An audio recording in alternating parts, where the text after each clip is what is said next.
जय हिंद। मैं आज आप लोग को बताऊंगा हाइड्रोजन क्या है और हाइड्रोजन का खोज किसने किया था और हाइड्रोजन से जुड़ी हुई महत्वपूर्ण जानकारियां मैं आप लोगों को आज दूंगा। तो चलिए स्टार्ट करते हैं कि हाइड्रोजन है क्या और हाइड्रोजन का खोज किसने किया था। तो चलिए स्टार्ट करते हैं कि हाइड्रोजन का खोज किसने और कब किया था। तो सबसे पहले जानते हैं कि जो हाइड्रोजन है, इस हाइड्रोजन का खोज 1766 ईस्वी में हुआ था। आप लोग सबसे पहले जानिए कि हाइड्रोजन का जो खोज हुआ था वो 1766 ईस्वी में हुआ था।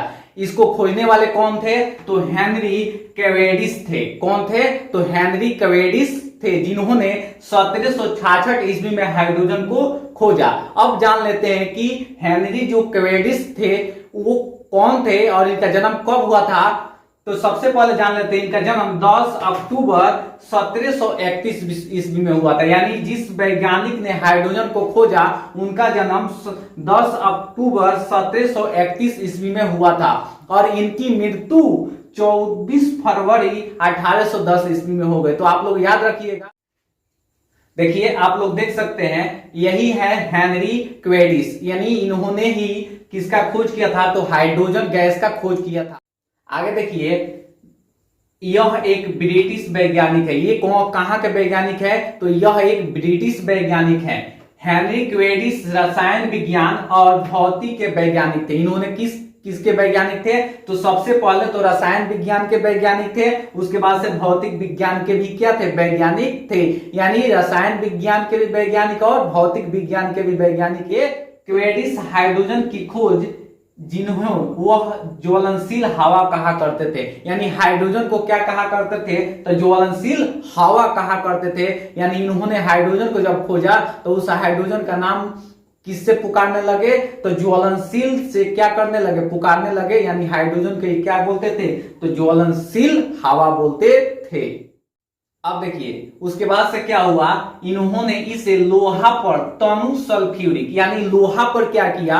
तनु सल्फ्यूरिक अम्ल की अभिक्रिया से प्राप्त किया। इन्होंने क्या किए थे कि लोहा पे तनु सल्फ्यूरिक अम्ल को डाला तो क्या प्राप्त हुआ? तो हाइड्रोजन प्राप्त हुआ। यानी हम कह सकते हैं कि लोहा पर तनु सल्फ्यूरिक अम्ल से इन्होंने क्या प्राप्त किया? तो हाइड्रोजन प्राप्त किए थे तथा ज्वलनशील वायु का नाम दिया। इन्होंने क्या नाम दिए? तो ज्वलनशील वायु यानी हवा का नाम इन्होंने दिए थे।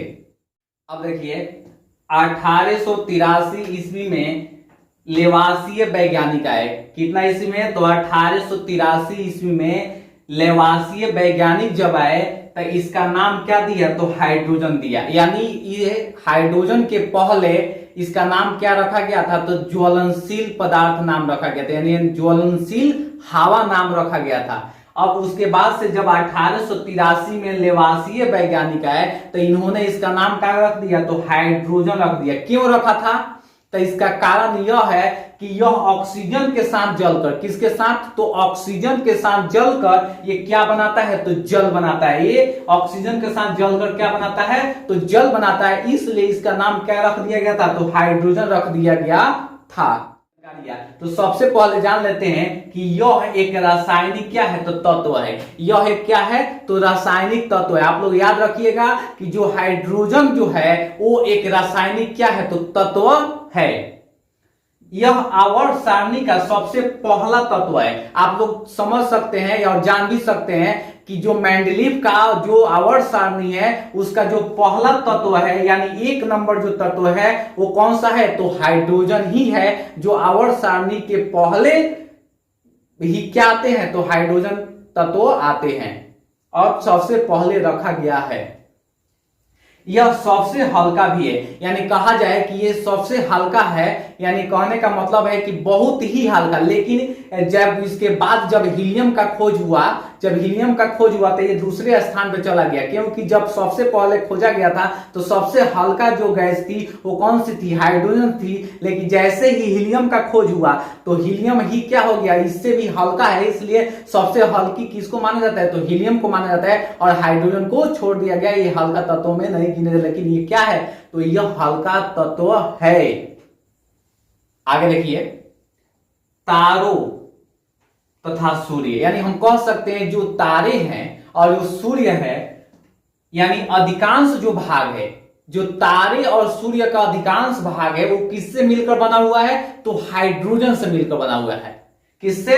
तो हाइड्रोजन से। यानी कह सकते हैं कि इसका जो द्रव्यमान है, जो अधिकतर जो तारे हैं, जो सूर्य है, उसका अधिकतर जो द्रव्यमान है वो किससे मिलकर बना है? तो हाइड्रोजन से मिलकर बना हुआ है। आप लोग याद रखिएगा। आगे देखिए, इसके एक परमाणु में एक प्रोटॉन, इसका जो एक परमाणु होता है उसमें एक प्रोटॉन होता है। कितना प्रोटॉन? तो एक प्रोटॉन होता है, एक इलेक्ट्रॉन होता है। यानी इसके परमाणु में एक ही प्रोटॉन और एक ही इलेक्ट्रॉन होता है। तो आप लोग जान सकते हैं और समझ सकते हैं कि जो हाइड्रोजन है उसके परमाणु जो होते हैं उसमें कितने प्रोटॉन होते हैं? तो एक प्रोटॉन और एक इलेक्ट्रॉन। यह सबसे सरल परमाणु भी है। यानी कहने का मतलब है बहुत ही सरल, यानी बहुत ही सहज क्या है? तो यह एक परमाणु है। हाइड्रोजन जो है बहुत ही सरल क्या है? तो परमाणु है। आगे देखिए, जो वायुमंडल के बाह्य परत का मुख्य घटक है, हाल में इसको वाहनों के ईंधन के रूप में इस्तेमाल कर सकने के लिए शोध कार्य हो रहा है। यानी हम कह सकते हैं कि जो वायुमंडल के बाह्य परत है उसमें क्या हो रहा है? यानी वाहनों के ईंधन के रूप में इस्तेमाल करने के लिए इसका प्रयोग अभी भी जारी है। यानी वैज्ञानिक अभी भी खोज में लगे हुए हैं कि इसका उपयोग किस में? तो वाहन को चलाने के लिए, यानी वाहन ईंधन के रूप में इसका प्रयोग किया जा सके। अब देखिए नेक्स्ट नंबर, यह एक गैसीय पदार्थ है। यानी हम कह सकते हैं कि जो हाइड्रोजन है यह एक गैसीय पदार्थ है जिसमें कोई गंध नहीं होता है। यानी गंध कहने का मतलब है इसमें कोई भी सुगंध नहीं होता है। जब हाइड्रोजन को सूंघेगा तो इसमें कोई भी गंध नहीं आएगा। यानी स्वाद, जब हाइड्रोजन को चिखिएगा तो इसमें कोई भी स्वाद नहीं होता है। और यह रंग हीन होता है। यानी कहने का मतलब है हाइड्रोजन का कोई भी रंग नहीं होता है। तो आप लोग समझ जाइए कि गंधहीन, स्वादहीन और रंगहीन, यानी जो हाइड्रोजन होता है उसमें न गंध होता है, न स्वाद होता है और न कोई रंग होता है। आगे देखिए, यह सबसे हल्का तत्व है। क्या है? यह बहुत ही हल्का तत्व है। यानी बहुत हल्का, कहा जाए तो बहुत ही हल्का। घनत्व इसका, अगर घनत्व देखा जाए तो 0.09 ग्राम प्रति लीटर है। कितना है? तो ये 0.09 ग्राम प्रति लीटर इसका क्या है? तो घनत्व है। आगे देखिए, इसकी परमाणु संख्या 1 होती है।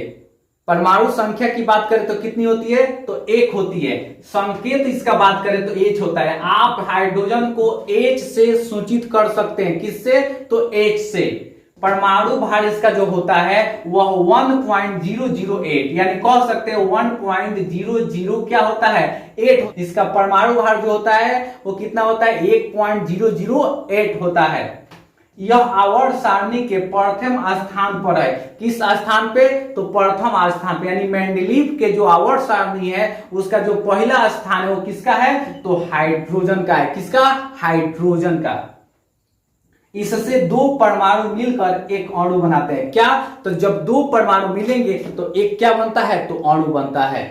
यानी जब 2 परमाणु मिलेंगे तो एक अणु बनेगा जिसको बोलेंगे H2। क्या बोलेंगे? H2। आगे देखिए, हाइड्रोजन बहुत निम्न ताप पर द्रव और ठोस होता है। यानी बहुत ही निम्न ताप पर किसमें? तो द्रव में और ठोस में क्या होता है? तो पाया जाता है। बहुत निम्न ताप की बात करें तो एकदम निम्न में ही क्या होता है? तो ये द्रव और ठोस में क्या होता है? तो पाया जाता है। आगे देखिए, द्रव हाइड्रोजन, यानी जो द्रव है यानी वो किस अवस्था में? तो यानी द्रव अवस्था में जब हाइड्रोजन रहेगा तो 253 डिग्री सेल्सियस से पर उबलता है। जब ये द्रव अवस्था में रहेगा तो आप लोग याद रखिए कि 253 डिग्री सेल्सियस पे ही क्या करने लगेगा? तो उबलने लगेगा। और जब ठोस में रहेगा हाइड्रोजन, किस अवस्था में, तो ठोस अवस्था में रहेगा, तो 258 डिग्री सेल्सियस पर ही क्या करने लगता है, तो यह पिघलने लगता है। यानी आप लोग याद रखिए, द्रव अवस्था में जब हाइड्रोजन रहेगा तो 253 डिग्री सेल्सियस पे उबलने लगेगा, और जब ठोस में रहेगा तो 258 डिग्री सेल्सियस पे ये क्या होगा, यानी पिघलने लगेगा। आगे देखिए, पृथ्वी पर संयुक्त दशा में, यानी पृथ्वी पे जो पाए जाने वाले पदार्थ हैं उसमें देखते हैं कि क्या हाइड्रोजन पाया जाता है कि नहीं। यानी पृथ्वी पे जो चीजें पाई जाती है उसमें देखते हैं कि क्या हाइड्रोजन मौजूद है या नहीं है। तो चलिए देखते हैं कि यह जल में क्या होता है, तो पेड़ पौधे के रूप में, ये किसमें, तो जल में भी हाइड्रोजन पाया जाता है। जल का इसलिए सूत्र होता है H2O, यानी जब H2O सूत्र होता है तो इसलिए इसमें हाइड्रोजन की मात्रा क्या होती है, तो होती है। तो हम कह सकते हैं कि जल में हाइड्रोजन पाया जाता है, ये जल में हाइड्रोजन की मात्रा होती है। पेड़ पौधे में भी क्या होता है, तो हाइड्रोजन होता है। जंतुओं जो ऊतक है उसमें भी क्या होता है, तो हाइड्रोजन पाया जाता है। काष्ठ, अनाज, तेल, वसा, पेट्रोल, प्रत्येक जैविक पदार्थों में क्या होता है, तो हाइड्रोजन पाया जाता है। आप याद रखिएगा कि हमारे पृथ्वी पे बहुत ऐसी चीजें हैं जिसमें हाइड्रोजन की मात्रा पाई जाती है, जो आप लोग यहाँ पे देख सकते हैं। आगे देखिए, अम्लों का यह आवश्यक घटक है। ये अम्ल का क्या है, बहुत ही आवश्यक घटक है, बहुत ही आवश्यकता इसको पड़ता है, किसको, तो अम्ल को। इसलिए कहा गया है कि अम्लों का यह बहुत ही आवश्यक क्या है, तो घटक है। क्षारों और कार्बनिक यौगिकों में भी यह पाया जाता है। किसमें, तो कार्बनिक जो यौगिक होते हैं, जो क्षार होते हैं, उसमें भी इसकी मात्रा क्या होती है, तो पाई जाती है। यानी हम कह सकते हैं कि कार्बनिक यौगिक में भी हाइड्रोजन क्या होता है, तो पाया जाता है। चलिए आगे देखते हैं। अब हाइड्रोजन वायु और ऑक्सीजन में जलता है। जो हाइड्रोजन है वो हवा में यानी ऑक्सीजन में क्या होता है, तो जलता है। हम कह सकते हैं कि ऑक्सीजन की उपस्थिति में हाइड्रोजन को क्या किया जा सकता है, तो जलाया जा सकता है। आप लोग याद रखिएगा, हाइड्रोजन को ऑक्सीजन की उपस्थिति में जलाया जा सकता है। ज्वाला, यहां पे कह सकते हैं आगे कि जलने का ताप ऊंचा होता है, यानी इसका जो जलने का ताप होता है बहुत ही ऊंचा होता है। ज्वाला रंगहीन होता है, यानी इसकी जो ज्वाला होती है जब ये जलेगी, इसमें से जो ज्वाला निकलेगी वो रंगहीन होगा, यानी कोई भी उसमें रंग नहीं होगा। जलकर यह जल क्या बनाएगा, तो जब ये जलेगा ऑक्सीजन की उपस्थिति में तो यह क्या बनाता है, तो H2O बनाता है, यानी जल बनाता है। तो आप लोग याद रखिएगा कि हाइड्रोजन क्या होता है, ऑक्सीजन की उपस्थिति में जलकर ये क्या बनाता है, तो जल बनाता है, यानी H2O बनाता है। और अत्य अल्प मात्रा में जो होती है, इसकी जो मात्रा है उसमें हाइड्रोजन पैरा ऑक्साइड बनाता है, यानी क्या बनाता है, तो पैरा ऑक्साइड बनाता है, यानी H2 और O2 ये बनाता है। आगे देखिए, हाइड्रोजन और ऑक्सीजन के मिश्रण में आग लगने या विद्युत स्फुलिंग से बड़े कड़ाके के साथ विस्फोट होता है। बहुत ही ज्यादा इसमें विस्फोटें होती है और जल की बूंदें बनती है। जब विस्फोट होगा इसमें तो क्या बनेगी, तो जल की बूंदें बनेगी। आगे देखिए, हाइड्रोजन अच्छा उपचायक है। क्या है, तो हम कह सकते हैं जो हाइड्रोजन है वो बहुत ही अच्छा क्या है, उपचायक है। लोहे के मोर्चे को लोहे में और तांबे के ऑक्साइड को तांबे में परिवर्तन कर देता है। क्लियर। आगे देखिए, यह अन्य तत्वों के साथ संयुक्त होकर यौगिक बनाता है। हम कह सकते हैं कि ये अन्य तत्वों के साथ मिलकर क्या बनाता है, तो यौगिक बनाता है। आप लोग याद रखिएगा कि जो हाइड्रोजन है वो अन्य तत्वों के साथ मिलकर क्या बनाता है, तो यौगिक बनाता है। जैसे क्लोरीन के साथ मिलकर क्लोराइड बनाएगा। जो हाइड्रोजन है क्लोरीन के साथ जब मिलेगा तो क्या बनाएगा, तो क्लोराइड बनाएगा, यानी HCl बनाएगा। जब नाइट्रोजन के साथ यह मिलेगा, जब हाइड्रोजन नाइट्रोजन के साथ मिलेगा तो ये क्या बनाएगा, तो अमोनिया बनाएगा, NH3 बनाएगा। गंधक के साथ जब मिलेगा तो हाइड्रोजन सल्फाइड बनाएगा। यानी हम कह सकते हैं जब हाइड्रोजन गंधक के साथ मिलेगा तो क्या बनाएगा, तो हाइड्रोजन सल्फाइड बनाएगा, यानी H2S बनाएगा। जब फास्फोरस के साथ इसको मिला दिया जाए। हाइड्रोजन जब फास्फोरस के साथ मिलेगा तो फास्फोन बनाएगा, यानी फास्फोन का सूत्र होता है PH3। ये सभी के साथ मिलकर क्या करता है, तो अभिक्रिया करता है। आगे देखिए इसका उपयोग। हाइड्रोजन के अनेक उपयोग, यानी हम कह सकते हैं जो हाइड्रोजन है इसके अनेकों क्या है, तो उपयोग है। पहला नंबर देखते हैं उपयोग। हैबर विधि में नाइट्रोजन के साथ संयुक्त हो यह अमोनिया बनाता है। ये हैबर विधि की बात करें हम तो ये क्या करता है, नाइट्रोजन के साथ मिलकर क्या बनाता है, तो अमोनिया बनाता है, जो उर्वरक के रूप में इसका प्रयोग किया जाता है। जब ये अमोनिया बनाएगा तो इसका उपयोग किसके रूप में किया जाता है, तो उर्वरक के रूप में किया जाता है। तो हम कह सकते हैं हाइड्रोजन नाइट्रोजन के साथ मिलकर क्या बनाता है, तो अमोनिया बनाता है, और अमोनिया का प्रयोग उर्वरक के रूप में किया जाता है। आगे देखिए, तेल के साथ संयुक्त होकर हाइड्रोजन वनस्पति तेल यानी ठोस या अर्ध ठोस वसा बनाता है। ये क्या होता है कि तेल के साथ संयुक्त होकर जब तेल में हाइड्रोजन को मिलाएंगे तो ये हाइड्रोजन वनस्पति तेल बनाएगा, या तो ठोस नहीं तो अर्ध ठोस यानी वसा के रूप में क्या करता है, तो बनता है।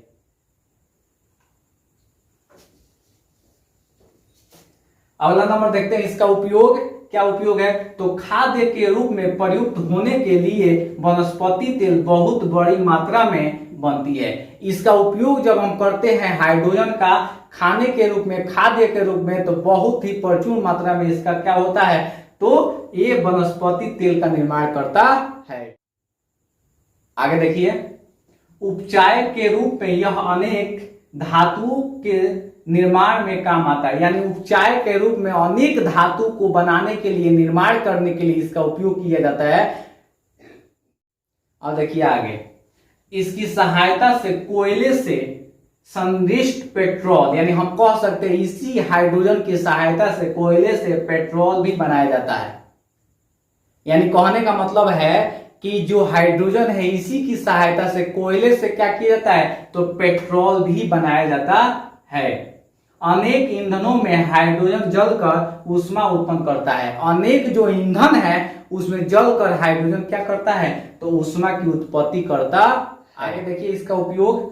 हल्का होने के कारण गुब्बारा और वायुपोतों में हाइड्रोजन प्रयुक्त होता है तथा इसका स्थान अब हीलियम ले रहा है। यानी हम कह सकते हैं कि ये पहले क्या था, जब हाइड्रोजन खोजा गया था तो बहुत ही हल्का तत्व था, लेकिन इसके बाद जब हीलियम को खोज दिया गया तो ये क्या हो गया, तो 2 नंबर पे चला गया। यानी सबसे पहला स्थान जो लेता है वो कौन लेता है, तो हीलियम लेता है। यानी सबसे हल्का तत्व कौन बन गया है, तो हीलियम बन गया है।